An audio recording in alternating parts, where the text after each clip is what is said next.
Seja bem-vindo ao Uru Podcast.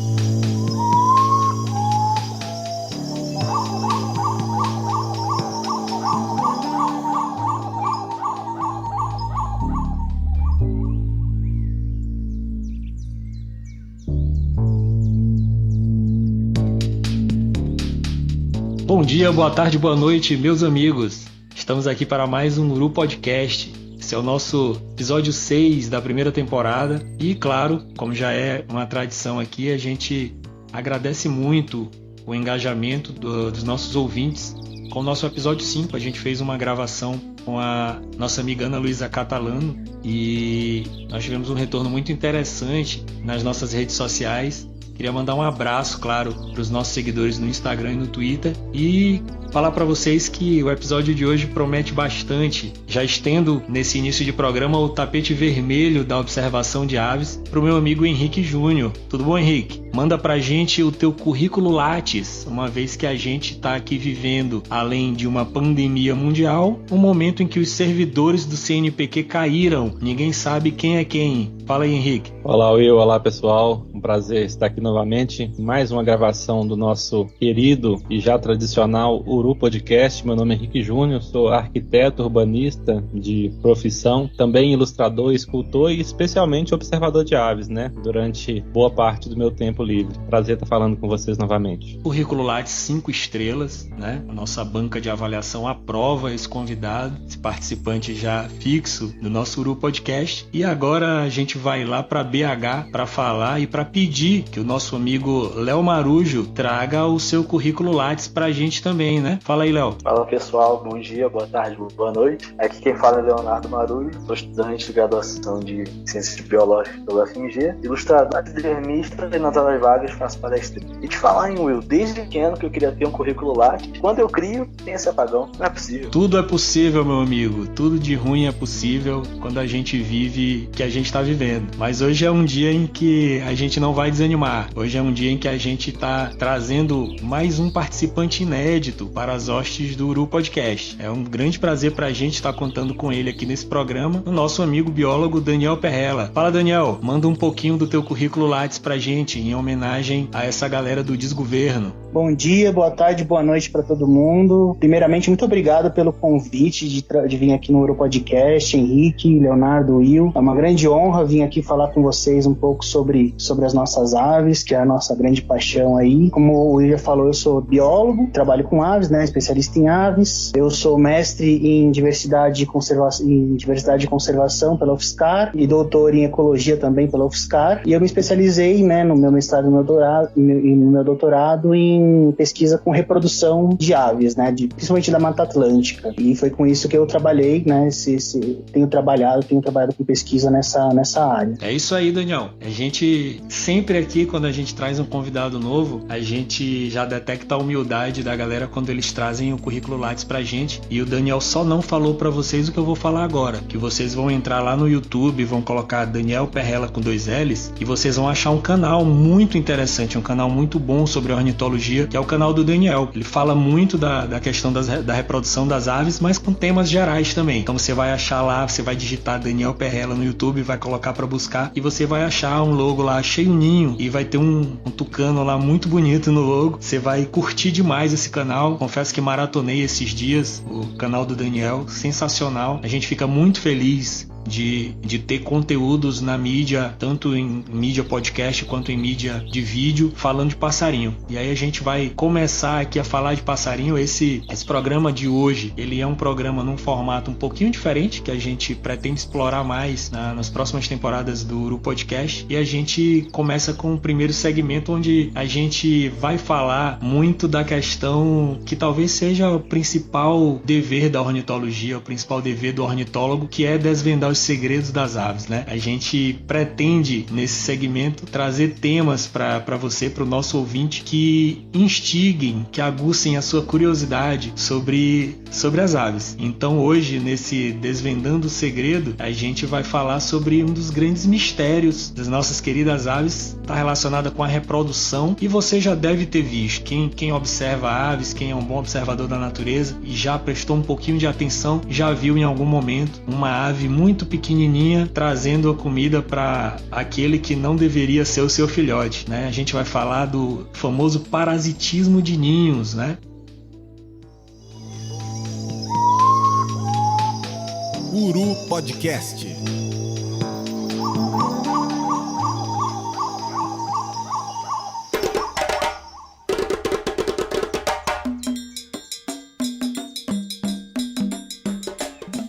E a gente precisa, claro, jogar a fala pro especialista, pro Daniel. A gente precisa saber o que é esse tal parasitismo de ninhos, Daniel. Então, parasitismo de ninhos é um dos temas mais estudados aí, né, dentro da reprodução de aves na ecologia. Tem muitos pesquisadores pelo mundo, né, que pesquisam essa interação, né, ecológica que existe entre as aves. E, inclusive, eu fiz um vídeo, né, sobre parasitismo sobre as 7 espécies de aves parasitas de ninhos do Brasil lá no canal, né, no YouTube. E é um dos vídeos mais vistos até agora, é o que mais cresce, assim, tá mais recebendo visualização. O pessoal realmente vai bastante atrás. Eu já tinha visto, né, tinha notado que o pessoal se interessa por esse assunto, mas nem achei que ia ter tanto ibope assim, né. E o parasitismo de ninhos é uma interação que existe entre as espécies. Cerca de 1% só das espécies de aves que são parasitas de ninhos obrigatórios. Existem 2 tipos de parasitismo, na verdade. Existe o parasitismo que a gente chama de interespecífico e o intraespecífico, né? O intraespecífico é entre indivíduos da mesma espécie. Então, um sabiá parasitando o ninho de outro sabiá da mesma espécie que ele, né?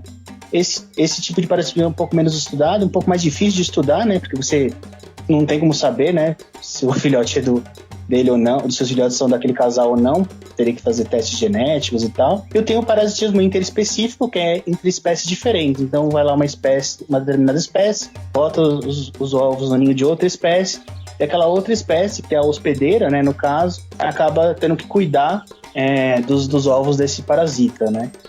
Existem, isso que eu falei no começo, né, cerca de 1% das espécies de aves do mundo que são parasitas obrigatórias, então elas precisam botar os ovos no ninho de outras aves, elas não sabem fazer o ninho, elas perderam essa capacidade ao longo da evolução.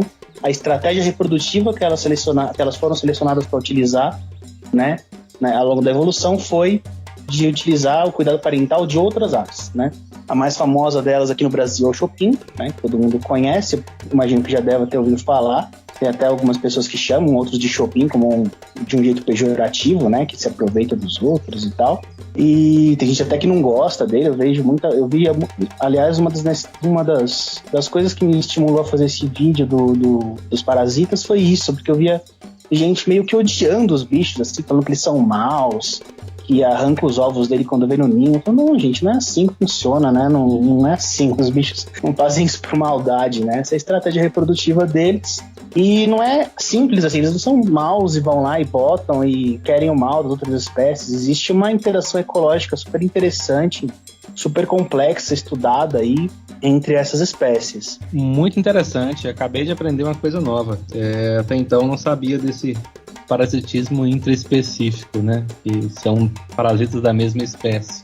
Até já observei alguns comportamentos, não sei nem se podem ser qualificados assim, mas eu vejo bastante aqui em colônia de guache, quando eles estão construindo o ninho, algumas aves coletando material de outros ninhos, né? Desmanchando o ninho do coleguinha para poder fazer o seu, não sei se aplica. Mas falando ainda dos parasitas, me parece que o chupim é de longe o que mais tem aí seus inquilinos, por assim dizer.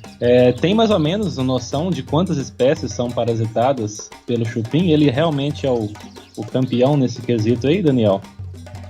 Ah, com certeza. O Chopin, ele é a espécie mais estudada, né, nesse assunto de parasitismo de ninhos, não é à toa, tanto porque ele é uma espécie que tem muitos hospedeiros possíveis, né? Já foram catalogados aí mais de 250 espécies que já foram registradas, né, sendo parasitadas de alguma forma pelo Chopin, né? Inclusive, uma das plataformas que ajudou muito nisso foi o próprio Wikiaves, né? A gente já está falando muito atualmente em ciência cidadã e tal, e muitas das informações desse número aí, grande, né, de espécies sendo parasitadas, veio do Wikiaves, que o pessoal fotografa, né, o Chopinzão lá sendo alimentado por um monte de bicho, né? Às vezes não sabe, às vezes a pessoa nem acha estranho, né? Nossa, que filhote grande, né? Escuro, cheio de sangue vermelho, alimentando um filhote aquele todo preto, né? E vai lá, quando vai ver, era um filhote de Chopin, sendo cuidado por uma ave totalmente que nem sabia que tinha registro, coisa assim, né? E o Chopin, ele é o maior, o parasita de ninhos mais frequente, né, em toda a América do Sul. Embora aqui no Brasil a gente tenha 7 espécies que são parasitas de ninhos, né, conhecidos pelo menos, obrigatórios, né, intraespecíficos que parasitam outras espécies, o Chopin é de longe, assim, bem de longe o campeão, é o que mais parasita mesmo. Em outros países, né, quando você pega, por exemplo, a Europa, tem outras espécies que são parasitas mais representativos até do que a própria família do Chopin, né, que é, por exemplo, o cuco, né, que é da Europa e da Ásia, ele é um dos principais parasitas, ou talvez o principal, lá naquela região, né? É uma outra família, que inclusive existe a família Cuculide aqui também, né? A família dos anus. Os anus, no caso, não são parasitas, mas nós temos representantes também da família Cuculide que são parasitas, mas nem de perto chegam perto do cuco, que lá é o mais representativo. Mas aqui, o mais representativo é o Chopin mesmo. Esse caso que você falou do guache, né? Esse lance de roubar material de ninho, tem muitas espécies que fazem isso, que pegam material de ninhos até antigos delas mesmas. Eu já vi, inclusive, em espécies que eu estudei lá durante meu doutorado e meu mestrado. O bicho fazia o ninho dele perto do ninho antigo, né? E daí ele ia no ninho antigo, pegava o material do ninho antigo e colocava no ninho novo. Então esse lance de roubar material do ninho é uma coisa que muitas espécies fazem. E é uma forma de você gastar menos energia, né? Você não chega a fazer um parasitismo, né? É uma competição, quando o ninho está ativo, é uma competição, porque ele pode até ser atacado pelo dono do ninho, né? Mas é uma forma de poupar energia, né? Não seria um parasitismo, não. Cara, eu sou muito impressionável com esse lance aí de biologia reprodutiva, e quando a gente pensou nesse episódio, eu fui dar uma lida e tal, já tinha até estudado esse tema há um tempo atrás, pensando até num artigo para Uru, e eu tinha achado, e a gente meio que parou na questão de quais eram as aves aqui do Brasil, né? O Henrique lembra bem que a gente ficou debatendo até no WhatsApp se tinha alguma referência legal para trazer para o artigo, né? Falando sobre quais espécies no Brasil são. E aí 2 coisas me impressionaram, assim, de saber que, do ponto de vista global, como tu falaste, é mais ou menos 1% das espécies, né? Então, em torno de 100 espécies parasitas obrigatórias das 10 mil espécies, mais ou menos, que a gente tem de aves. E de ver que esse número no Brasil, ele proporcionalmente é menor, né? São só 7 espécies para cerca aí de, agora a gente está falando quase que de 2 mil espécies no Brasil. Então pode ser que a gente ainda tem outras espécies que são parasitas e que a gente desconheça, né? A gente tem muita ave no Brasil que a gente sabe pouco da biologia reprodutiva. Mas aí, Daniel, o que eu queria te perguntar é, dessas 7 espécies aí de aves que são parasitas obrigatórias, que são parasitas de ninhos aqui no Brasil, qual é a mais estranha? Estranha que eu falo que as pessoas se surpreendem de saber que ela é parasita quando veem, cara, esse bicho aqui, como assim ele é parasita? Qual é a mais estranha? Qual é o parasita mais diferente da lista? Ah, ótima pergunta. Essa eu vou te falar até baseado na minha impressão pessoal, porque quando eu fui pesquisar sobre isso, né, quando eu tive essa ideia de fazer esse vídeo, claro, bom, vou ter que confirmar, né, para não falar besteira, não deixar nenhum bicho de fora, né, fui perguntar para colegas também que trabalham com parasitismo, porque eu trabalho com reprodução, mas eu não trabalhei diretamente com parasitismo de ninhos, né? Eu trabalhei com outra área, com predação de ninhos, com que as aves escolhem no local para construir, né? Que é seleção de hábitat, de planificação. Então eu falei, vou perguntar para alguns colegas, né? E dar uma pesquisada aqui e tal. O que mais me surpreendeu de longe né? São 3 famílias, né, que a gente tem que incluem parasitas de ninhos, que é a família Icteridae, que é a família do Chopin, que tem 3 espécies parasitas, o Chopin, a Iraúna grande e o Chopin azeviche. Os Cuculidae, né, que é a mesma família do cuco, que aqui no Brasil é a família da alma de gato e do anu, dos anus, né, do anu branco e do anu preto. E os parasitas neles são o saci, o peixe frito verdadeiro e o peixe frito pavonino. E daí quando eu descobri a 7ª espécie, é uma espécie da família Anatidae, que é a família dos patos, né? Falei, é uma marreca de cabeça preta. Eu falei, não, peraí, eu acho que eu entendi errado, deixa eu ler se isso aqui tá certo, né? E não, é mesmo, é a única espécie de pato, né, de Anatidae marreca, de Anatidium, que é parasita de ninhos, obrigatório. Ele não constrói ninhos, ele precisa parasitar ninhos de outras aves. E daí eu comecei a pegar artigos, esse bicho, assim, eu gosto muito da família Anatidae, né? Eu acho patos, assim, bichos muito legais, assim, eu gosto bastante dessa família. E eu dei uma boa pesquisada, peguei alguns artigos para ler a respeito antes de fazer o vídeo. E teve algumas partes que eu tive que ler 2 vezes, sabe? Quando você fala, não, eu devo estar lendo errado, não é possível. Porque eu falei, bom, o bicho bota ninho de outras aves, né? Deve ser de outros patos, né? De outros bichos parecidos com eles. Não, ele bota ninhos de aves bem variadas, assim. Tanto que o principal parasita dele é uma carqueja, né? Que é tipo um frango d'água, assim. Um bicho bem diferente dele, né? E tem registro desse bicho da marreca de cabeça preta, botando ovos até em ninhos de gavião caramujeiro, né, que é um bicho que bota ninho baixo e tal, né, perto da água, ok, mas é um gavião, né? Fala, não, peraí, tudo bem que é um gavião que come caramujo, mas, né, se o patinho nascer ali no ninho dele, vai dar ruim, né? Não vai dar pra ele ser alimentado, né? E daí eu li em um dos artigos que realmente o patinho, depois que nasce, o filhote de marreca de cabeça preta, ele sai do ninho e ele se vira sozinho, não tem cuidado parental, os pais não aguardam ele, os adultos não precisam cuidar dele, os adultos hospedeiros, e sai do ninho e vai curtir a vida, vai sozinho se virar. Eu falei, não, peraí, eu devo estar entendendo, eu devo estar lendo errado, não é possível, porque como é que um filhotinho de pato sai, né, e se vira sozinho? Mas não, é isso mesmo, ele é um parasita de ninhos que ele só utiliza a incubação dos hospedeiros, ele não utiliza o cuidado de alimentação dos filhotes, né? E isso dá para ele talvez uma maleabilidade maior para escolher quem são os hospedeiros, embora o principal mesmo seja uma espécie específica de carqueja, né?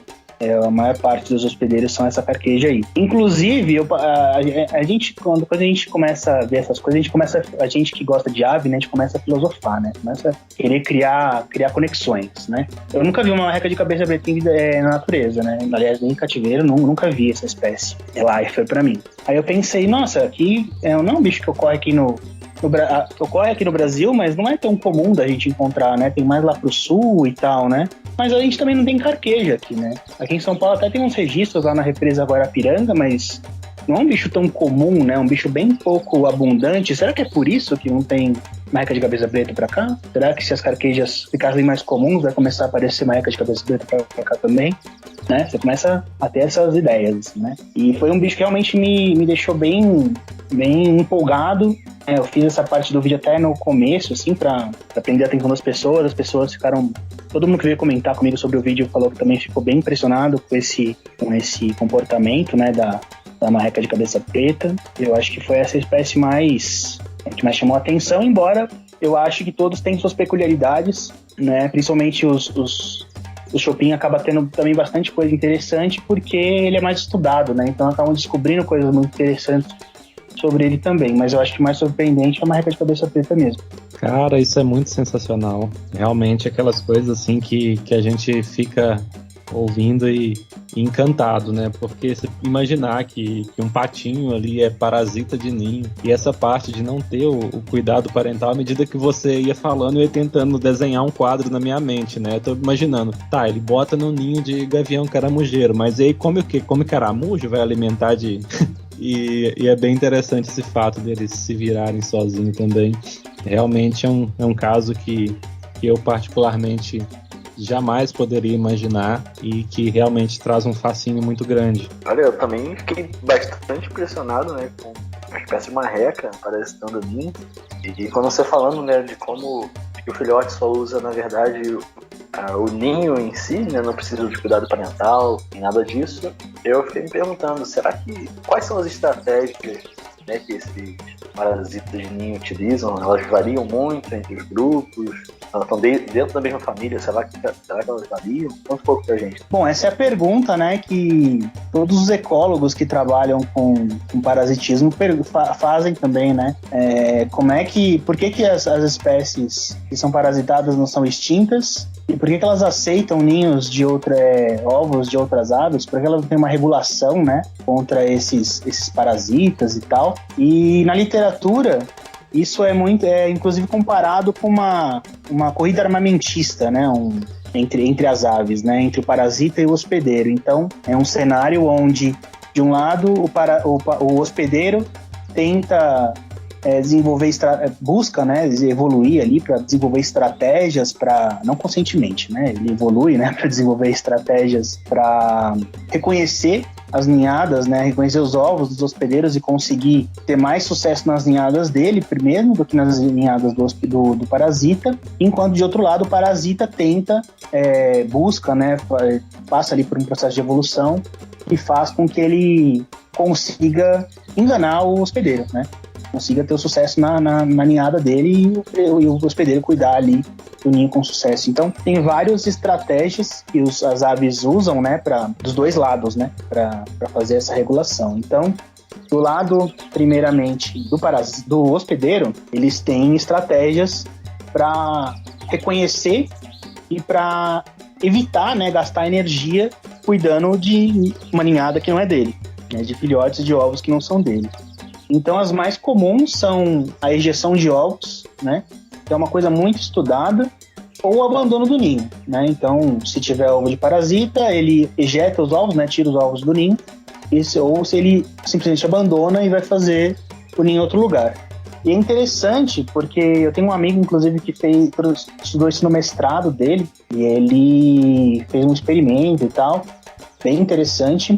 E ele colocou ovos artificiais nos ninhos de várias aves e tal, para ver quem que abandonava, quem que não abandonava, né? Se quem ejetava, esse tipo de coisa. Ele viu que tem espécies que têm uma resposta, que as espécies têm respostas diferentes a ovos de parasitas, né? Algumas ejetam, algumas aceitam, algumas só aceitam quando o ovo parece com os ovos dela, a gente chama de ovos miméticos, né? Que são ovos parecidos com os ovos do hospedeiro, né? Que o parasita bota ovos parecidos com ovos do hospedeiro. Tem alguns que aceitam qualquer tipo de ovo, tem alguns que não aceitam ovo nenhum, então isso tem uma variabilidade bem grande. Tem um estudo também que eu vi quando eu estava pesquisando sobre o assunto, de uma espécie de ave que não é aqui do Brasil, acho que, se não me engano, ela é lá da Ásia ou da África ou da Europa. Acho que era na Ásia, o estudo acho que era na China. E essa ave, ela consegue, ela ejeta ovos do ninho dela quando tem ovos a mais no ninho dela. Então, se o parasita botar um ovo a mais, ela vê que ela consegue detectar isso, né, que a ninhada dela tá com um tamanho diferente, então ela ejeta um ovo, entendeu? E ela consegue regular dessa forma o parasitismo. E tem espécies que foram verificar, que também com experimentos, né, inclusive conseguem detectar ovos que são semelhantes aos dela. Então, quando tem ovos no ninho, quando tem os ovos dele, né, do hospedeiro no ninho, ele vê os ovos do parasita, consegue diferenciar o que é o que, e daí ele ejeta os ovos do parasita. Mas se o ovo do parasita for muito parecido com o dela, ela não consegue ejetar, não consegue reconhecer. Então, tem um estudo, inclusive, do Juan Carlos Seboreda, que é um pesquisador lá da Argentina, que é talvez o maior pesquisador aí nessa área de parasitismo com Chopin.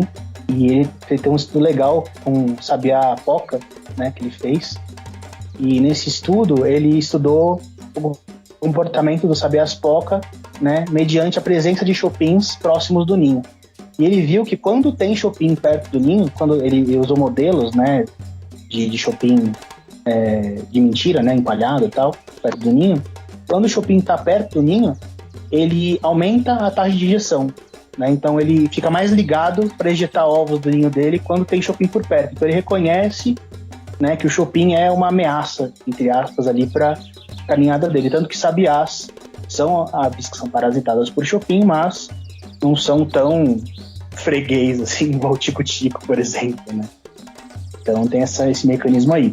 E daí da parte do parasita, tem ainda mais coisas, né? Então tem essa parte do mimetismo de ovos, né? Que é o fato do parasita botar ovos que são semelhantes ao em cor e em tamanho, principalmente em cor, ao do hospedeiro.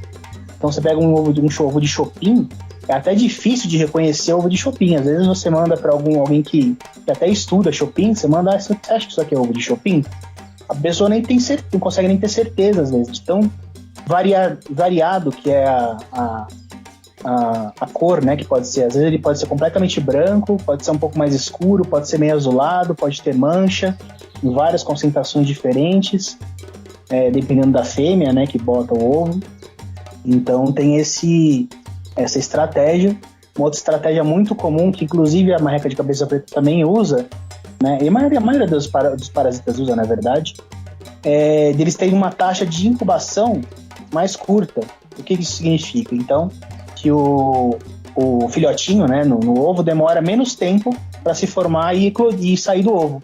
Então ele consegue nascer antes dos filhotes do hospedeiro. Então ele tem mais tempo aí para conseguir ganhar comida dos pais, né, dos pais adotivos no caso, e crescer e aí ter vantagem perto dos irmãos adotivos, entendeu? Mas aí também tem aquele lance, né? O parasita também precisa estar ligado para botar o ovo dele no momento certo, para que o filhote consiga nascer antes, né? Porque ele tem um período de incubação ali que é mais curto, mas também não é 3 dias, né? É mais curto, mas não é tão mais curto assim. E ele tem várias adaptações também. Tipo, o Chopin, por exemplo, ele tem... isso é um estudo bem recente que saiu nos últimos anos aí, que eu até cito no vídeo também, que eles verificaram que a casca do ovo do Chopin ela é mais grossa que a casca dos hospedeiros. Então, quando a fêmea vai fazer a postura, o ovo cai lá de cima, né, da bundinha dela ali, cai em cima dos outros ovos e trinca os ovos do hospedeiro. E daí, quando trinca, o ovo fica inviabilizado e acaba não nascendo. Então, também é um jeito dela conseguir ter mais vantagem, né? O saci, né, os cocolídeos, né, no caso, saci, os peixes fritos, eles já têm uma agressividade maior como são filhotes, né? Mesmo cegos, dentro do ninho, o filhote de saci ou de peixe frito, ele ataca os filhotes, os irmãos adotivos, mesmo que seja da mesma espécie, né? Ele acaba atacando os outros filhotes e matando o filhote com o olho fechado, assim, é uma coisa instintiva dele. Tanto que você pega um filhote ainda chicletinho, assim, cego, sem pena na mão, ele morde você, ele bica você, sabe? Ele é super agressivo, assim. Então também é uma estratégia a evolução conduziu ali os parasitas para ter mais sucesso na nidificação. Mas é uma coisa meio autorregulável, né? Ela é uma corrida evolutiva mesmo, né? Um vai desenvolvendo estratégias, depois o outro desenvolve, aquela coisa, né? Se não conseguir, ele acaba sendo mais prejudicado aí na reprodução. Até por isso que é interessante, né? Até você não ficar interferindo muito na reprodução, a menos que assim, né? Tem casos e casos, né? Existem estudos aí que dizem que quando você em áreas mais fragmentadas, né, mais perturbadas, a taxa de parasitismo tende a ser maior, né? Porque o Chopin ele se beneficia, por exemplo, de áreas urbanas, né? Então isso acaba aumentando a quantidade de Chopin, então acaba tendo mais parasitismo, né? Isso pode prejudicar algumas espécies, mas aí por interferência humana, né? Mas em ambiente natural, né, o ideal é que essas espécies se autorregulem ali com o parasitismo mesmo.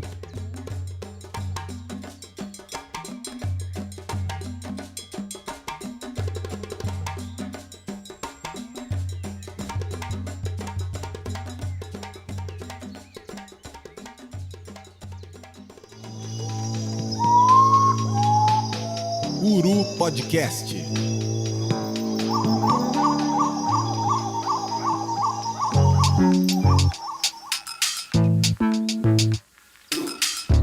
Cara, de longe, assim, pra mim, a parte mais interessante de todo esse mistério envolvendo o parasitismo de ninhos é isso que tu falaste sobre essa corrida armamentista, assim, entre o parasita e o hospedeiro, né? E aí, sim, entre as coisas que eu fiquei pensando enquanto tu estavas falando, não tem como eu deixar de trazer aqui a época de monitor de parasitologia para o programa. Quando a gente fala de relação parasita-hospedeiro, principalmente na parte humana, um conceito que é muito difundido é que quanto mais antiga, quanto mais eficiente a relação mais específica e menos mal ela faz, né? Então, o parasitismo ideal, ele acaba evoluindo, vamos dizer assim, para ele chegar num nível basicamente parecido com comensalismo e tal, né? Então ele vai causando menos mal, tanto é que quando a gente tem uma doença uma doença infecciosa causada por um parasita aí, a gente costuma pensar que ela é mais prejudicial em termos de impacto, em termos de morte, por exemplo, quanto mais recente é essa interação.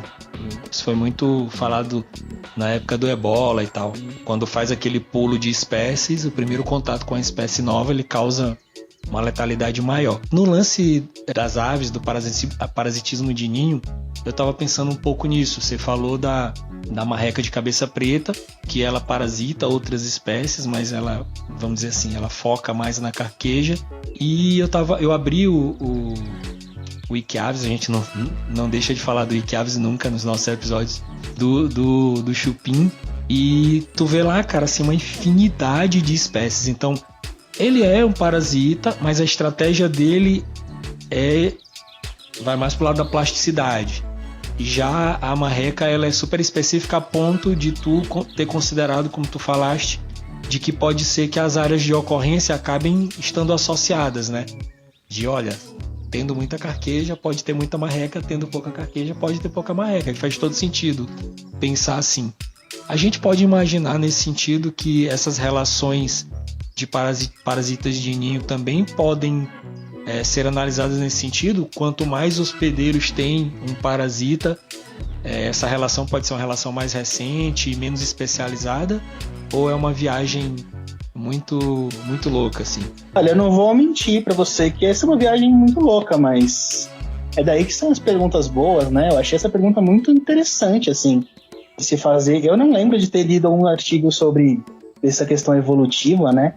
Não sei se um dia chegaria ao ponto de a espécie cuidar dos filhotes do chupim sem prejudicar a ninhada dela, enfim, uma coisa assim totalmente comensal, como você falou, né? Ou mutualística, sei lá. Mas eu acho que a marreca é um bom exemplo, né?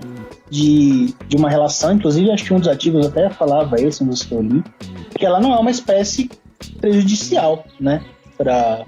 Ela não chega a prejudicar a ninhada de nenhuma forma, porque assim, o parasitismo ele acaba diminuindo o sucesso reprodutivo da espécie hospedeira, né? Isso não tem como negar. É muito menor do que predação, né? Muito inferior geralmente do que a predação. A predação que é a maior causa de falhas de ninhadas, né? Mas o parasitismo ele prejudica. Mas no caso da marreca, ele não tem muito prejuízo, porque é um ovo ali que ela acaba colocando no ninho de uma ninhada de vários ovos, de uma carqueja, de alguma outra ave, e ela acaba aquecendo como aquece os outros ovos, e depois o filhotinho sai e cuida da vida dele, né? Então seria uma... Não sei se isso tem relação com ser uma relação mais antiga, né? O que eu já li a respeito, que dá para tirar dessa sua pergunta, para não te falar só não sei te responder, eu já li um trabalho, eu não vou lembrar com qual espécie agora, mas que eles estudaram populações, eu acho que foi na Ásia também, uma espécie da Ásia, com cuco. O parasita era o cuco, se não me engano. E eles estudaram uma população que não era parasitada anteriormente pelo cuco e uma que era parasitada frequentemente por cucos, né? Então eles viram que a população que era parasitada mais recentemente, elas eram mais prejudicadas, né? Os hospedeiros eram mais prejudicados pelo parasitismo. Eles conseguiam ejetar menos ovos e tal, eles tinham menos desenvolvimento na regulação de evitar o parasita, entende? Então, sim, quanto mais recente o parasitismo, mais a espécie hospedeira acaba sofrendo, né, com isso. Agora, por exemplo, tem espécies que não aceitam parasitismo de Chopin de jeito nenhum. Chopin bota o ovo lá, é batata, ela vai chutar o ovo para fora, né? Aí, por que ela faz isso? Será que é porque ela já está muito adaptada ao parasitismo de Chopin? Será que muito tempo atrás, antes da gente começar a estudar aves, será que aquela... Agora eu estou viajando, hein? Será que aquela espécie era... acho que o tirando savana, acho que o tesourinho é assim, ele sempre ejeta ovo mimético de Chopin. Será que ele... há muito tempo atrás, antes da gente estudar aves, será que ele teve uma relação com Chopin, agora ele é totalmente imune a parasitismo de Chopin, sabe? Uma coisa assim, não sei se... Mas faz sentido, é um raciocínio totalmente lógico, não sei como seria possível estudar isso, né? Essa relação da idade, do relacionamento, digamos assim, entre as espécies e o parasitismo e a adaptação, né, a evitar o parasitismo, mas...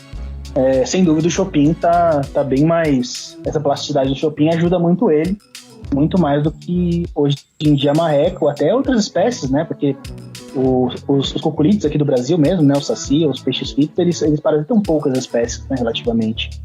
Então inclusive o peixe frito é um bicho bem difícil de encontrar, né? O saci é um pouco mais tranqueirinha, mas o peixe frito é um bicho, o pavonino mesmo, né? Acho que o verdadeiro até mais, né? Mas o peixe frito não é um bicho que você encontra em qualquer lugar, né? E eu lembro que lá em Carlos Botelho, né? O peixe frito pavoninho, ele parasita aves florestais que fazem ninho fechado. Então, tem um artigo dele da Amazônia, ele parasita ninho de espécie do gênero Leptopogon, que é o gênero do cabeçudo, e do gênero Meonex, que é o gênero do Abeasa, né?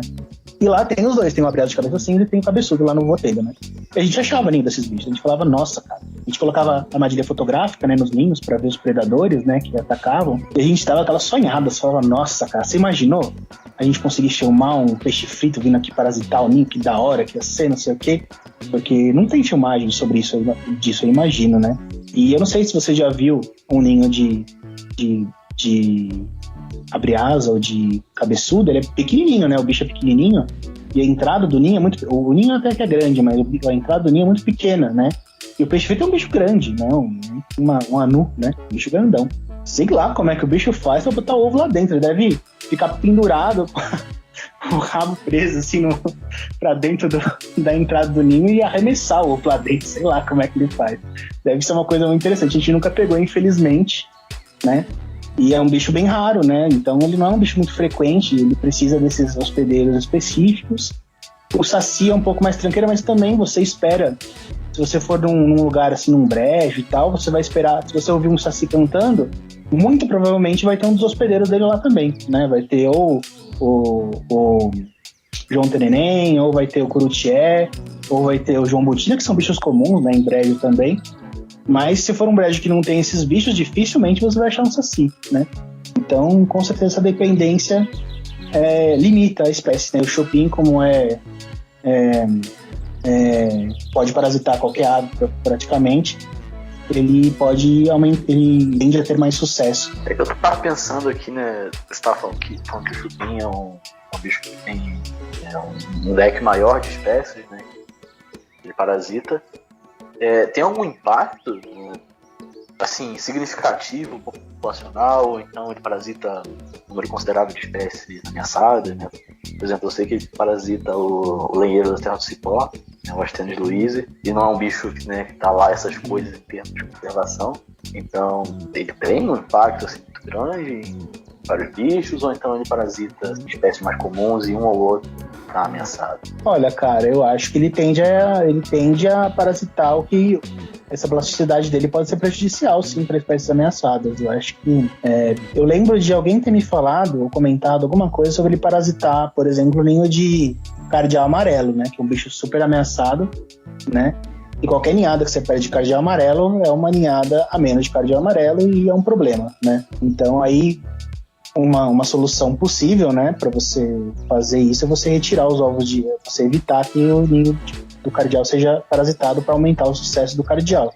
E com certeza isso prejudica, né, a espécie. E eu acho que para a espécie ameaçada isso é super válido, com certeza. Mas aí é aquela coisa, né, é uma coisa de manejo, é um manejo, né, que você vai fazer, com a autorização do ICMBio, não é esses justiceiros aí que acham que o shopping está sendo malvado e vai tirando o ovo dos bichos de qualquer ninho, né, até porque isso é crime. Mas, com certeza, eu não lembro se tem algum trabalho testando isso, falando que realmente o bicho prejudica a população por conta disso. Mas eu lembro de ter visto algumas menções, algumas inferências a isso. E esse problema pode existir. Porque é aquela coisa, né? Se o bicho está muito ameaçado, com certeza ele pode ter um problema perdendo ninhadas para shopping, né? Porque, você vai pensar, se o bicho está criticamente ameaçado, você vai perder e você vai lá e cuidar de um filhote de shopping. Porque assim, aquela coisa, né? Não é porque o ninho está sendo parasitado que ele vai ser menos predado, né? Os ninhos parasitados também podem ser predados. Se o parasita achou o ninho, é porque um predador também pode encontrar, né? Se o predador não encontrou, então aquele ninho poderia ter sido bem sucedido, né? Então se o hospedeiro está cuidando de um shopping, ele podia estar muito bem cuidando de um filhote dele. Então se ele é ameaçado, se é uma espécie ameaçada, é realmente uma preocupação. Eu acho que é uma preocupação válida, sim. Bom, eu sei que isso era para ser um quadro e vai acabar virando um programa, mas eu prometo que eu vou fazer só mais uma pergunta a respeito do assunto e a gente segue com a nossa pauta. Uma coisa que eu percebo, sim, por uma observação pessoal, vendo fotos aqui, internet e até mesmo em campo, é que normalmente os parasitas eles optam por hospedeiros bem menores. Existe alguma razão por isso? A gente vê às vezes na internet algumas fotos de um cuco parasitando aquele bicho minúsculo. É o próprio caso dos peixes fritos que parasitam outros bichos bem menores que eles também. Existe alguma explicação para essa predileção por aves tão menores assim? Olha, cara, eu nunca li nada a respeito, mas é uma pergunta muito boa, viu? Porque agora eu tô pensando aqui, poderia ser vantajoso, né? Se você for parar pra pensar, porque um bicho que fica maior, né? Um filhote que se o parasita, se o hospedeiro é menor, né? Que o parasita tende a crescer mais, e se ele cresce mais, ele consegue pedir mais comida para os pais e consegue ter mais chance de ser alimentado pelos pais do que os filhotes, do que os irmãos adotivos, né? Do que os filhotes do parasita, do hospedeiro, perdão. Então, seria vantajoso, né?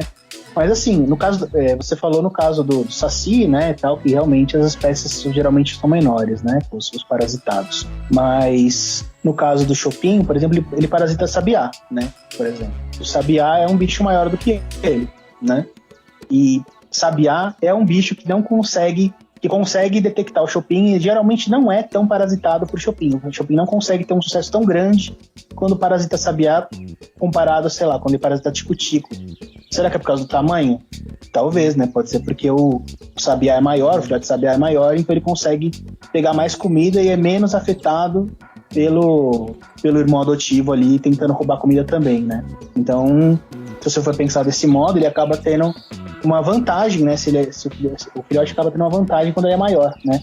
Então, faz um sentido, mas eu não lembro de ter lido alguma coisa falando que isso é um padrão por causa disso, né? Alguma ideia trazendo isso, mas pode ser que seja, porque eu também não é a minha maior especialidade, né? Mas é um raciocínio bem interessante, sim. Cara, que momento mind-blowing do cacete essa história aí do tamanho agora. Que puta merda, eu pensei aqui, o ovo é maior, ele cai em cima, quebra e ajuda. Mas enfim, é o que o Henrique falou, cara. Esse negócio acaba virando um programa, porque é muita coisa e eu não vou me comprometer como o Henrique a fazer só mais essa pergunta, porque o assunto realmente é muito bom. Mas se a gente for pensar em organizar as ideias, as estratégias dos parasitas, elas começam com eles invadindo o ninho, né? Então o primeiro passo é o parasita colocar o ninho lá na espécie hospedeira. E aí tu falaste que uma das defesas justamente é mudar, né? Evoluir evoluir para um tipo de ninho com as entradas fechadas, que dificulte e tal, que aí faz a gente ficar imaginando, porque tu falaste que não existe registro ainda do peixe frito pavonino, que eu só vi uma vez na minha vida, mas realmente ele é muito maior do que essas espécies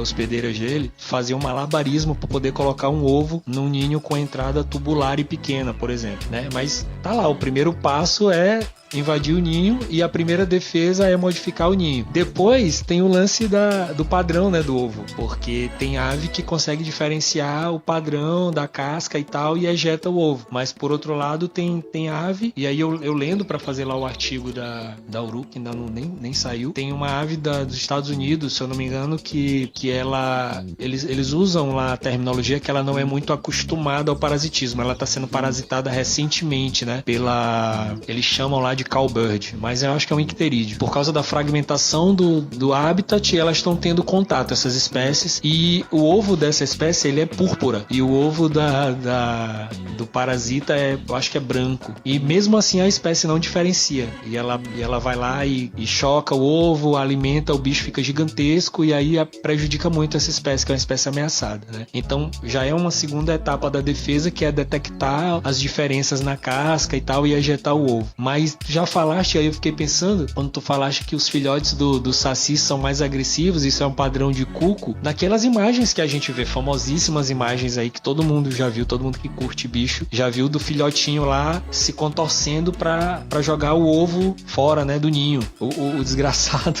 entre aspas, claro, ele nasce antes, porque tu falaste que o período de incubação é mais curto, e aí ele é tão agressivo que ele joga o ovo do irmão, né, lá, do irmão adotivo, fora do ninho, para ele poder crescer sozinho lá, né? Então é o lance da corrida armamentista. Mas eu fui fundo e eu andei pesquisando sobre uns artigos e, cara, assim, tu fica louco, porque um mecanismo de defesa de uma espécie de ave asiática é que as fêmeas, enquanto elas estão chocando os ovos, elas fazem chamados mesmo, vocalizações, para que os filhotes aprendam ainda dentro do ovo esse padrão de vocalização, e assim ela possa identificar um filhote parasita, porque esse filhote parasita não vai ter aprendido esse chamado que ela ensina para os filhotes verdadeiros dela quando eles ainda estão dentro do ovo, bicho. Que loucura total é isso. Cara, olha que incrível isso, né? Você imagina o quanto de especificidade, né, e de especialização que o bicho tem que ter para chegar nesse nível de evolução, né? Esse do chamado eu não conhecia, não. Muito legal. Mas se você pensa, né, a gente aí chama o bicho de picareta, de sacana, né, na brincadeira, assim, mas se você for pensar, isso é muito incrível. Eu acho isso sensacional.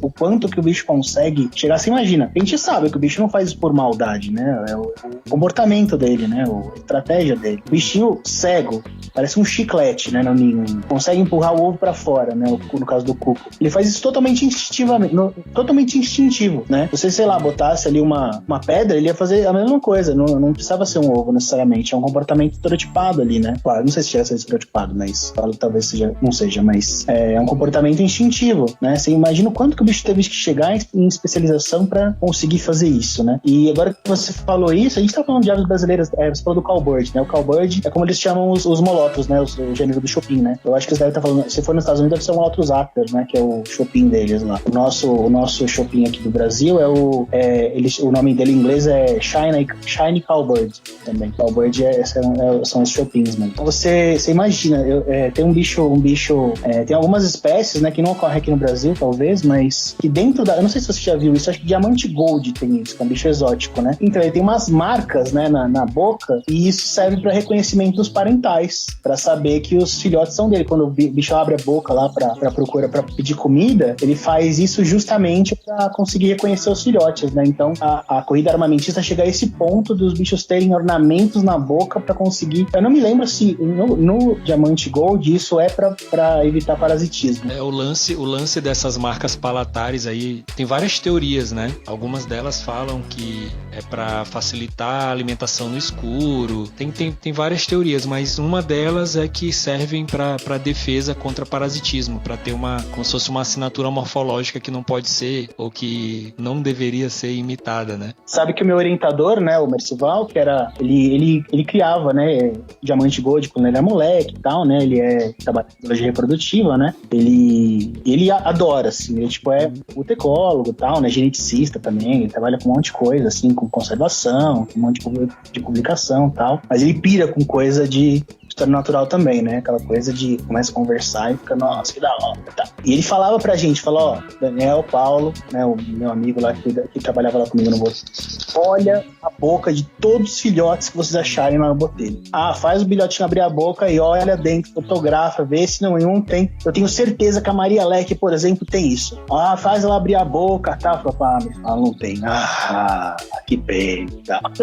A gente não achou nenhum lá na mata que tivesse, né? Brava, cara, a gente olhava, falando, não, vamos ver se não tem essa marca, tal, não sei o quê. Inclusive, cara, teve uma vez que a gente achou muito que a gente tinha achado o ninho de Maria Leque lá parasitado. A gente achou muito. Eu falei, não, agora a gente achou um ninho parasitado. Na época eu não sabia como é que era o ovo de peixe frito, né? Não sabia, ele acho que ele é branco, né? Todo branco, se eu não me engano. Mas eu não sabia como era, eu fui procurar depois, vi que não era ovo dele, né? Mas o ovo de Maria Leque, ele geralmente é vermelho, né? Ele é rosado, assim, a casca, ele é bem... E tem umas manchas vermelhas, ele é bem diferente de qualquer ovo que você vê, assim, é bem bonito, bem vermelhão, assim. E todo ovo que a gente achava, todo ninho que a gente achava era assim, ovo vermelho, ovo vermelho, ovo vermelho. Até que um dia a gente achou um ninho de Maria Leque e a gente pegou o ovo e o ovo era marrom. Ele era manchado e tal, né? Era o mesmo padrão de marcação e tal, era o casca um pouco mais claro, com umas manchas mais escuras, mas ele era marrom, pardo. Inclusive eu botei a foto no nosso artigo, a gente achou só um ninho com esse padrão de ovo, né? O outro era todo do ovo vermelho, só que eu botei a foto porque eu falei, não, esse padrão aqui é muito diferente, tem que entrar. Mas quando a gente achou, a gente falou, não,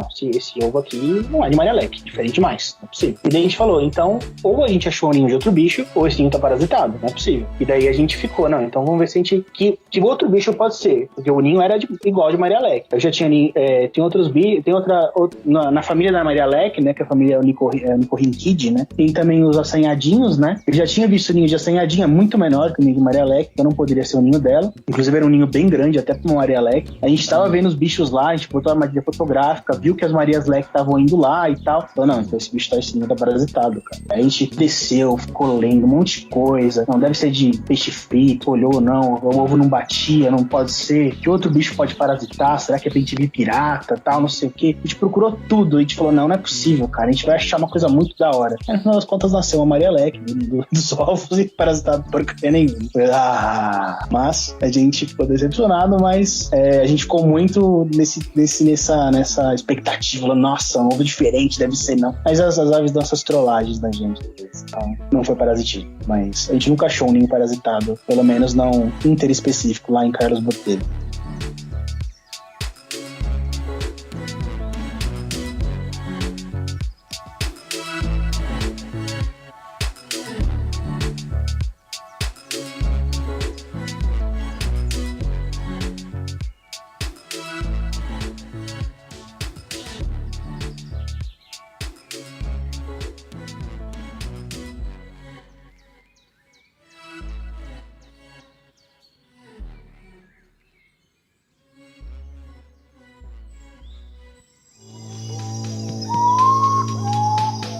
Uru Podcast.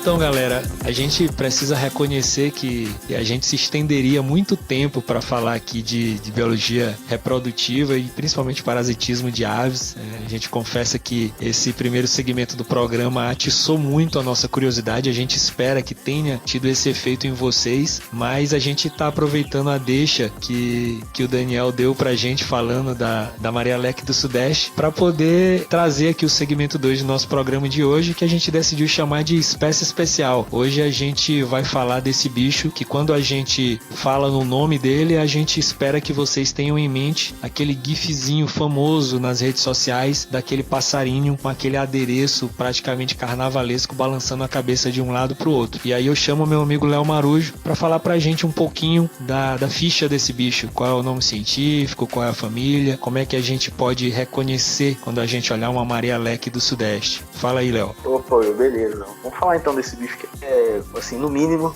bonitinho. A Maria Leque do Sudeste, ela é pertencente à espécie Onicorhynchus swansoni, a família Onicorhynchidae e da ordem Passeriformes. Ela tem uma distribuição que não é muito ampla, né? Mata Atlântica, né? Na região sul-sudeste, estado de Santa Catarina, Paraná, São Paulo, Rio de Janeiro. Não, aí eu vou pedir essa desculpa, não sei se chega no Espírito Santo e também em Minas Gerais. A aparência dela, assim, à primeira vista é um bicho que não vai te chamar muita atenção, porque na maior parte do tempo a grande característica dela, que eu vou chegar distante, está oculta. Então é um passarinho marrom, a parte do dorso é um marrom mais escuro e o ventre é um marrom castanhado ou crasso, depende aí de como você vai estar considerando essa cor. E aí o que chama atenção mesmo nessa espécie é um leque maravilhoso. No macho ele é avermelhado, laranja avermelhado. Na fêmea ele é amarelado. Penas da crista modificadas que, quando abertas e liçadas, né, formam um leque. E aí a parte inicial da pena até o finalzinho é vermelho ou amarelo. E a pontinha é preta. As características básicas do bicho. Boa, Léo. E cara, assim, a Maria Leque do Sudeste, ela basicamente o que a gente tem de conhecimento comum sobre ela é o que a gente falou, é o que o Léo falou. A parte de morfologia, e aí focado quase que nesse adorno dela e a área de vida dela. Mas muitos detalhes da história natural desse bicho e principalmente os detalhes relacionados com a biologia reprodutiva dessa ave são basicamente desconhecidos do público em geral, dos observadores de aves, né? Isso fica muito claro quando a gente vê a página da Maria Leque do Sudeste do próprio Wikiaves, onde a gente tem várias linhas sobre as características morfológicas e a gente não tem quase nada, a não ser belas fotos e um pouquinho de texto sobre a descrição do ninho da parte reprodutiva. Então, aproveitando que a gente hoje tem aqui um biólogo que trabalhou num grupo de pesquisa que abordou a biologia reprodutiva dessa ave, a gente, claro, passa a palavra para o Daniel, para ele falar um pouquinho mais para a gente dessa espécie e também falar como foi essa pesquisa, como foi o desenvolvimento desse trabalho, o que isso gerou de publicação, para ele falar para a gente também um pouquinho da vida de biólogo pesquisador. Fala aí, Daniel. A Maria Leque é um bicho, no mínimo, muito emblemático, né? É uma ave que representa muito a Mata Atlântica, na minha opinião, né? Tanto por ser um bicho endêmico, né? Que só existe na Mata Atlântica, ser um bicho muito bonito e ser um bicho cheio de peculiaridades, assim, né? Cheio de características que só ela tem, pelo menos aqui na Mata Atlântica, né? A primeira vez que eu soube que esse bicho existia, eu ainda era moleque, assim. Eu vi uma foto dela num livro da 6ª série da Mata, que falava sobre a Mata Atlântica. Tinha uma foto dela com o leque aberto. Nossa, que bicho da hora. Você nunca pensa que você vai conseguir ver isso na natureza um dia, né? E o primeiro contato que eu tive com ela em campo foi justamente no mestrado, né? A gente foi trabalhar lá no Parque Estadual Carlos Botelho, meu mestrado foi lá. Não foi com a Maria Leque, foi com a chopinha de garganta pintada, Rópias gulares, um outro bichinho, com biologia reprodutiva também, que é um bicho bem mais comum, mais comum não, né? É um bicho bem exigente até, precisa de áreas preservadas também, igual a Maria Leque, mas é um bicho bem mais abundante em áreas preservadas do que a Maria Leque, né? A Maria Leque é um bicho naturalmente escasso, né? Eu trabalhei com ela, também não tinha praticamente nada de biologia reprodutiva dela até então. Então eu trabalhei com a chopinha de garganta pintada, mas no caso a gente trabalhava num grupo de pesquisa, né? Então eram 4 pessoas, todos trabalhando com biologia reprodutiva. Eu trabalhava com a chopinha, o Paulo trabalhava com a tangará, o Carlos trabalhava com sabiá coleira e a Laís trabalhava com qualquer espécie que ela encontrava, que ela trabalhava com predação de ninhos. Ela tinha que identificar os predadores de ninho, colocando armadilhas fotográficas na frente dos ninhos. Então qualquer ninho para ela estava no jogo, né? Então ela usava os ninhos nossos, né? Nossas espécies entre aspas, né? Não quero monopolizar nenhum bicho. E a gente ajudava ela, obviamente, né? Todo mundo se ajudava e tal, todo mundo é coautor de todos os trabalhos, tanto que a gente publicou bastante coisa sobre isso também. E foi aí no mestrado que a gente estava procurando ninhos num riacho, né? A gente encontrou um ninho grande lá, ainda sendo construído, né? Nossa, que será que é esse ninho? Nunca, primeira vez que a gente encontra, tá? E daí a Laís, né? Ela tava com o binóculo, assim, observando o entorno, eu tava olhando o ninho, e ela falou assim, Daniel, super calma, assim, né? Daniel, tô vendo um bicho aqui que eu acho que é uma Maria Leque. Eu tô super calma, assim, uma Maria Leque. Não, peraí.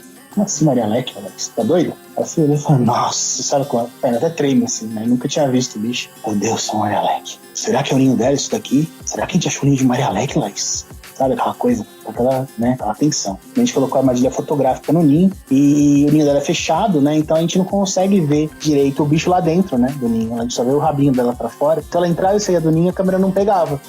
Que a câmera dispara depois, né? Que ela fez o movimento. Então a gente não conseguia saber. A gente demorou muito tempo pra confirmar, né? Conseguir ver ela entrando e falar, não, esse é o ninho de Maria Leque. A gente ficou só na expectativa, né? Ninho de Maria Leque, não é ninho aí. E a gente demorou bastante pra decidir que era um ninho de Maria Leque mesmo, que foi o primeiro ninho que a gente encontrou de Maria Leque. Depois dele a gente começou a encontrar outros lá também. A gente começou até a encontrar com uma certa facilidade, porque os ninhos ficam em cima dos riachos, né? Eles ficam bem evidentes em cima do riacho. A gente encontrava poucos ninhos, mas a gente tinha que andar bastante nos riachos para encontrar um ninho, a gente percebia isso. Mas naquela paisagem de mata fechada, é um ninho relativamente fácil de você enxergar, mesmo quando ele está em construção ainda. E a gente encontrou no mestrado, durante o mestrado a gente encontrou 5 ninhos, né? Os 2 anos de mestrado. E daí a gente passou pelo doutorado, a Laís e o Carlos. A Laís acabou não fazendo doutorado, o Carlos foi fazer doutorado em outro lugar e o Paulo continuou trabalhando com a gente, comigo, né? Nós continuamos trabalhando junto lá. E daí a gente mudou de tema, né? Eu trabalhei com a Choquinha, o Paulo ia trabalhar com o Tangará também, continuar trabalhando com o Tangará. Só que daí a gente ia mudar um pouco, a gente ia aprofundar um pouco mais nossos trabalhos, né? Eu trabalhei só com biologia reprodutiva, ele também. A gente ia trabalhar com seleção de habitat, né? Ele ia trabalhar com predação e eu ia trabalhar com seleção de habitat, para nidificação. Ou seja, o que as aves escolhem no ambiente para construir os ninhos, né? Então eu ia trabalhar com a Choquinha, depois eu acabei colocando o Tangará também no meio, né? A chifre caudado. E daí eu fiquei em cima do meu orientador, né? Falei, mas deixa eu botar uma Maria Leque também, vai. Ah, não, mas você não vai conseguir encontrar ninho suficiente e tal. É um bicho muito raro e tal. Não, mas eu vou procurar, vou conseguir achar os ninhos, deixa aí. É que a gente não procurava ela, por que não achava tanto? Mas se eu for a gente vai achar e tal. Fiquei pentelhando. Mas, no máximo, se a gente não encontrar, não vai ter o trabalho, mas já vai ter os outros capítulos, né? Então, não vai ficar faltando coisa no doutorado. Tá bom, vai, Daniel, faz aí. O que a gente fez? A gente começou a trabalhar com a Maria Leque, né? Também. Inserir ela, então, trabalhar com biologia reprodutiva e seleção de habitat para nidificação, ou seja, o que ela escolhe no ambiente para fazer o ninho. E acabou que a gente conseguiu encontrar 23 ninhos de Maria Leque no total, né? Contando com esses do mestrado, foram 23 ninhos. Fizemos um trabalho e tal, conseguimos publicamos em 2020 ou 2021, não lembro em que ano que saiu exatamente agora, que saiu a publicação em si, né? Mas fizemos um trabalho super legal, ficou um artigo super bonito. Inclusive tem um vídeo lá no canal, né, sobre esse trabalho, sobre esse artigo especificamente, falando tudo que fala no artigo. E ficou um vídeo bem bacana também, eu gostei bastante do resultado desse vídeo, porque a minha ideia nesse canal é fazer justamente vídeos sobre ornitologia, né? E fazer uma série de vídeos, né, sobre os trabalhos que a gente publicou durante o mestrado e doutorado, para fazer divulgação científica bem direta mesmo, né? O que a gente faz nas pesquisas, o que os artigos que a gente publicou dizem, né? E esse vídeo da Maria Leque faz justamente isso. Ficou um artigo bem legal. E acabou dando super certo, né? O trabalho com a Maria Leque. Deu bastante trabalho, não foi 23 ninhos de Maria Leque, por ser um bicho raro parece bastante, mas não é um NA muito alto, né? Não é uma quantidade de ninhos muito alta. Tanto que de Tangará e de Choquinha a gente encontrava bem mais. E tem os trabalhos, por exemplo, você vai trabalhar com bicho de área aberta, você encontra muito mais ninhos. O Carlos, por exemplo, esse meu amigo que foi trabalhou com a gente no mestrado, ele trabalhou com Dizil, né, lá em Brasília. Ele achou mais de 300 índios. Tipo, você encontra muito mais em mata, em floresta fechada, você encontra muito menos. Mas foi o suficiente pra gente fazer um trabalho legal e conseguir um resultado bacana, né? Até então, a Maria Leque já tinha uma descrição de ninho, tinha uma descrição de ovos, tinha um trabalho bem antigo, inclusive, com uma descrição bem bonitinha até, do ninho da Maria Leque, do Hermann von Hering, que é um ornitólogo bem famoso aí, que fez vários trabalhos aí no Brasil, né, com aves. E é uma descrição bem boa, é de um ninho só, mas eram coisas muito picadas, né? E até então a Maria Leque também era considerada uma espécie só. Todas as espécies que tem era considerada subespécie aqui na Mata Atlântica, tinha subespécies da Amazônia, da América Central, agora elas são espécies distintas, né? Já são consideradas espécies distintas. Então tem coisas muito picadas, né? Não tinha nada, por incrível que pareça, não tinha nenhum estudo, né, de ecologia mesmo de Maria Leque, pelo menos não publicado, né, da do Sudeste, nem, na verdade, nem das outras. Talvez da espécie da América Central tem um pouco mais de dados, mas da do Sudeste não tinha. E esse foi o primeiro mais consolidado, deu um resultado bem bacana. Eu queria te fazer, na verdade, uma pergunta, Daniel, sobre os achados da pesquisa. Eu lembro que, eu acho que esse foi o primeiro vídeo do canal e que eu vi, e eu achei muito interessante que nessa busca aí nessa investigação pelos recursos utilizados, e aí eu posso estar enganado, posso não lembrar direito o que eu vi, mas tinha uma busca e alguns itens era se esse ninho ele era feito, como ele é feito sobre riacho, sobre o tipo, né? Tipo de riacho, eu não lembro se velocidade da água, alguma coisa do tipo, e sobre dossel, né? E aí eu achei muito interessante que tem uma correlação negativa em termos de densidade do dossel, né? Que cobre os ninhos. Foi para Maria Leque isso, né? Então, a gente mediu a seleção de hábitat em 3 níveis diferentes, né? Primeiro a gente queria saber se a Maria Leque realmente utiliza só riachos para fazer ninho, porque tem isso na literatura, mas ninguém nunca testou. Era uma hipótese extremamente forte, né? A gente realmente achava que isso era verdade, mas até a gente testar cientificamente, a gente não pode afirmar nada, né? Então a gente tentou testar isso. O que a gente fez? A gente fazia as buscas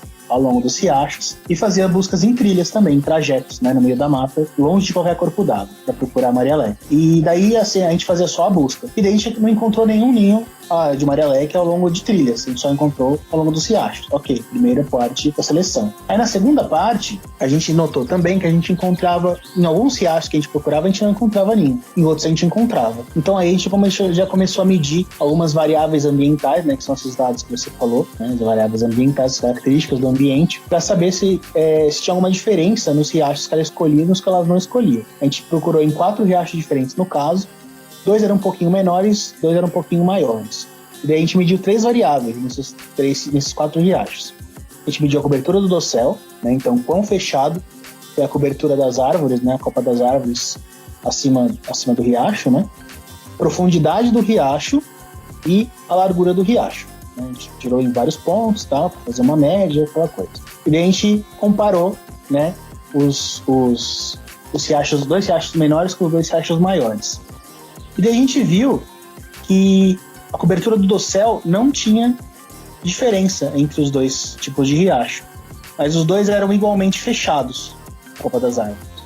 Ou seja, então, os 2 riachos, eles não tinham os 2 tipos de riacho, mais largo e mais estreito, não tinham diferença na copa significativa, né? Então ela realmente procurava riachos de interior de floresta. A gente achava que poderia os riachos, de repente, os riachos maiores, né, podiam ter mais luz entrando, mais dossel mais aberto. E daí, larguras e profundidades, ela só fez ninho, a gente só encontrou ninho nos riachos que eram mais largos e mais fundos. Os riachos mais estreitos e mais rasos, a gente não encontrou ninho, né, que a gente chamaria... Então a gente só encontrou ninho os riachos, eles recebem nomes, né, eles recebem classificações de acordo com quão distante eles estão da nascente, né? Então, o riacho nasce, daí ele desemboca em outro riacho, aquele riacho é de segunda ordem, desemboca em outro de terceira ordem, e por aí vai. Então elas só faziam ninhos em riachos de pelo menos quarta ordem. E os riachos de segunda ordem, que eram os outros riachos que a gente procurava, elas não faziam ninho. Claro que tinham riachos maiores ainda do que os de quarta ordem, que a gente não procurou ninho, né? A gente procurou só de quarta ordem e segunda ordem. Mas no de segunda ordem ela não fez ninho, só no de quarta. Daí nos lugares onde ela fez ninho, nos riachos de quarta ordem, a gente fez o terceiro nível de seleção de hábitat. Que era saber por que ela escolhia aquele local específico naquele riacho de quarta ordem e não um local aleatório ao longo do riacho de quarta ordem. E para isso, o que a gente faz? A gente mediu 4 variáveis, né? No ponto onde tinha ninho e em pontos onde não tinha um ninho, a gente comparava esses pontos estatisticamente para saber, né, o que era significativo. E daí o que a gente mediu? A gente mediu a cobertura do dossel de novo, a gente mediu a largura do riacho, a gente mediu a velocidade da água, né, do riacho, né, a velocidade da correnteza, né, do riacho, e a densidade da vegetação ao redor do ninho. Por que a gente mediu essas variáveis e não outras? Na verdade, a gente mediu outras também, só que a gente acabou descartando, porque quando a gente tem uma quantidade baixa de ninhos, né, a gente não pode colocar muita variável, senão a estatística fica ruim, sabe? A gente não consegue fazer uma estatística robusta. Então a gente escolheu algumas variáveis que a gente achou que teria mais influência. Então a gente tirou profundidade, por exemplo, porque a gente viu que profundidade tinha muito pouca variação ao longo do riacho, né? Ao longo dos riachos. A gente tirou a altura do som. Eu também tinha medido a altura do som, porque eu falei, putz, como a gente pensa nessas variáveis, né? Eu pensei, puxa, vou medir o som, porque de repente a Maria Leque escolhe lugares do riacho onde o som é mais alto, porque daí atrapalharia os predadores detectarem elas vocalizando perto do ninho, porque elas vocalizam bastante perto do ninho quando elas estão se comunicando, né, o macho e a fêmea. Que eu achava meio... Falando, mano, esses bichos estão vocalizando perto do ninho, né? Puta bobeira, né? Elas vão ficar dando bobeira, assim. Será que elas vocalizam assim porque o som do riacho é alto, daí elas conseguem disfarçar mais os predadores? Então eu media a altura do som também. Mas também teve pouca variação. Eu medi a velocidade do vento também, mas o vento também teve pouca variação. Então a gente tirou essas variáveis e deixou só essas 4. Largura do riacho, porque teoricamente quanto mais largo o ninho, mais difícil vai ser para um predador ir nadando e alcançar o ninho, né? De uma margem para outra. Vegetação a gente mediu, porque teoricamente quanto mais vegetação tivesse ao redor do ninho, talvez o ninho ficasse mais escondido, mas se tivesse menos vegetação, talvez teria menos acesso de predadores escaladores, né? Eles só conseguiriam descer pelo galho onde está o ninho, né? Então elas não conseguiriam acessar pelos lados se tivesse menos galhos, né? E a cobertura do céu a gente mediu por quê? Porque quanto mais do céu tiver, mais escuro fica a mata. Quanto mais escuro, mais difícil de ver o ninho, né? Então esses são os raciocínios que a gente tem, né? Quando a gente faz esse tipo de coisa. A gente mediu essas 4 variáveis e nenhuma delas deu significativa, com exceção da densidade da vegetação. Ou seja, a densidade da vegetação negativa. Ou seja, ela escolhia locais para fazer o ninho onde tinha menos vegetação ao redor do ninho. A nossa justificativa para isso, né, na discussão, foi que ela escolhia esses lugares, porque quanto menos galhos, né, quanto menos vegetação tiver ao redor do ninho, menos acesso vai ter para predadores escaladores, né? E daí, para se defender de predadores voadores, que seriam principalmente as aves, ela vai contar com a camuflagem, porque o ninho dela é extremamente camuflado, né? E é super... a gente, né, olhando o ninho, sabe que é um ninho, né? Um predador que passa ali voando, né? Não necessariamente vai identificar, vai ver que é um monte de material caído, tanto que o ninho dela é gigantesco, né? Tem um monte de material, só que a câmara mesmo, onde ficam os ovos, é pequenininha, ali embaixo, escondidinha e tal, né? Então, ela é um ninho bem camuflado, né? Então, talvez ela não precisasse se proteger de predadores visuais, mas predadores olfativos, né? Que seriam esses escaladores, principalmente mamíferos, que conseguiriam escalar e chegar no ninho pelas árvores. Esse foi mais ou menos o raciocínio. Cara, isso aí é maravilhoso, assim, bicho. A gente fica ouvindo você falar e pensando no desenho experimental, eu acho muito bacana. E a gente precisa deixar primeiro aqui, claro, a dica para o nosso ouvinte que ouviu essa descrição do Daniel, para dar um pulo lá no YouTube e ver o vídeo específico da Marielec, porque é muito bom, porque você vai ouvir o que ele falou aqui, mas você vai ver, você vai ter essa sensação de estar no local, e é muito legal, porque para conhecer o bicho mesmo, o lance é estar no local, tá andando ali na Mata Atlântica, tá na beira daquele riacho, é muito bacana. Eu tenho a certeza que um dia eu vou ter o prazer de encontrar com esse bicho também no habitat dele.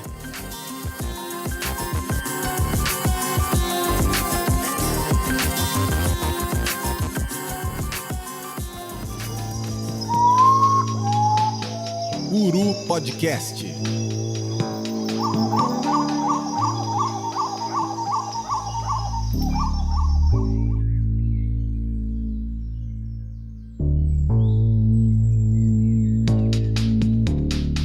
E aí agora a gente chega na hora que a gente não gosta do programa, porque é a hora em que a gente vai parar de falar de passarinho para a gente falar para os nossos ouvintes aonde que a gente pode ser encontrado nas redes sociais para continuar trocando ideias sobre o que a gente gosta, que é falar de passarinho. Então eu vou pedir pro Henrique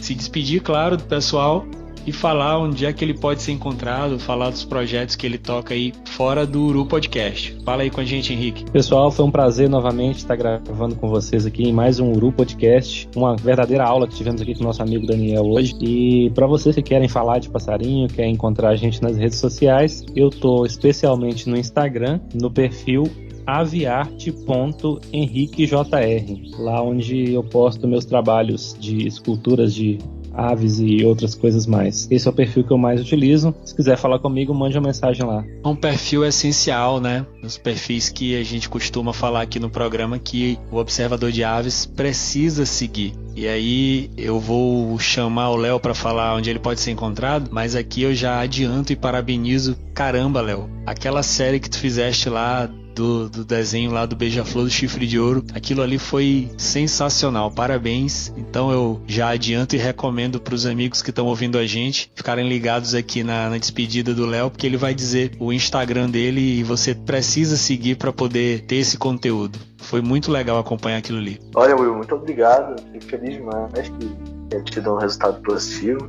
Quem se interessar, quiser saber mais, pode me encontrar lá no Instagram, @leo_marujo, ou no Twitter também, onde é a página onde eu tento fazer divulgação científica, que é @ornitologiad. Tá meio parado, mas vamos que vamos. E é sempre um prazer estar aqui no podcast e, assim, uma aula sensacional. Não tem nem o que comentar, sabe? Só ouvindo mesmo. Perfeito, Léo.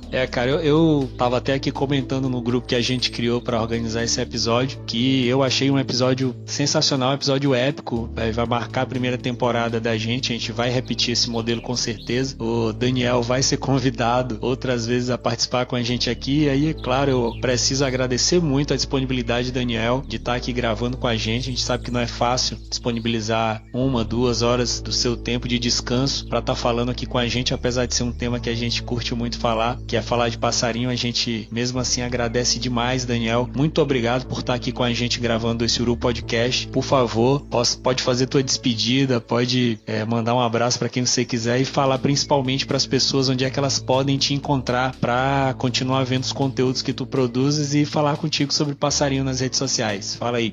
Mais uma vez eu agradeço muito a vocês pelo convite, Léo, Will e Henrique. Muito obrigado mesmo, fiquei muito feliz de ser convidado. Sempre que vocês precisarem de qualquer assunto aí para conversar, estou sempre à disposição, adoro conversar, não foi esforço nenhum para mim vir aqui hoje, achei super bacana o papo, saiu muito assunto legal. Daria pra gente conversar muito mais coisa, então contem mais a gente, vocês quiserem, podem chamar. O meu canal lá do YouTube, que eu tento colocar alguns vídeos aí, não com tanta intensidade, porque a gente tem outros assuntos aí pra fazer de trabalho, né? Mas eu tento colocar com uma certa periodicidade, a gente, pelo menos um a cada algumas semanas. Vocês vão encontrar como Daniel Perrella mesmo, né? No YouTube. Meu Instagram também é Daniel Perrella. Vocês também encontrar lá. Também coloco também colocando alguns conteúdos lá e pretendo colocar mais, aumentar um pouco essa intensidade. E agradeço todo mundo aí que ajudou e sempre ajuda, né? A comunidade de observadores de aves, a comunidade ornitológica tá sempre apoiando, sempre ajudando. Esse pessoal tá sempre aí dando uma força. São sempre pessoas super solícitas quando a gente precisa de imagem, quando a gente precisa de informação. É sempre um pessoal super, super solícito, super gente boa. É uma comunidade sem igual, assim. Acho que a gente é muito, muito sortudo aqui no Brasil nesse pessoal, inclusive fora do Brasil. Cheguei a pedir para esses vídeos aí também imagens de gente da Argentina, o pessoal também é super solícito, então é uma comunidade muito bacana. Também agradecer a minha família, minha namorada Júlia, que também com certeza vai estar assistindo esse podcast, e minha mãe, minha avó, todo mundo que sempre apoia esse trabalho, né, que a gente sabe que trabalhar com aves não dá muito dinheiro, né, mas então o apoio da família é sempre importante. Muito obrigado de novo e boa noite, boa tarde, bom dia a todos aí. Certamente a gente que agradece, Daniel. A gente sempre faz questão aqui de agradecer a todo mundo que apoia esse projeto da Revista Uru. E a gente pede que vocês continuem nos apoiando lá em revistauru.com. Mês que vem a gente vai ter conteúdo novo no site. A gente tem uns artigos aí saindo do forno. Meu nome é Will Mesquita. Você pode me encontrar no Instagram lá em @willmesquita80 com fotos meia boca de aves sensacionais. Estamos também lá no Instagram com Revista Uru. O Henrique, quando ele sair dessa em que ele tá metido, ele vai dar uma atualizada lá no perfil. Vocês fiquem ligados lá no Instagram da gente. E claro, sigam a gente em @ururevista no Twitter. A gente tem uma comunidade crescendo hoje, chegando lá nos 1.500 seguidores. A gente está muito feliz com isso. E aí, novamente, um abraço para todo mundo que acompanha esse projeto e até a próxima. Em breve estaremos de volta falando novamente sobre um tema sensacional do universo das aves.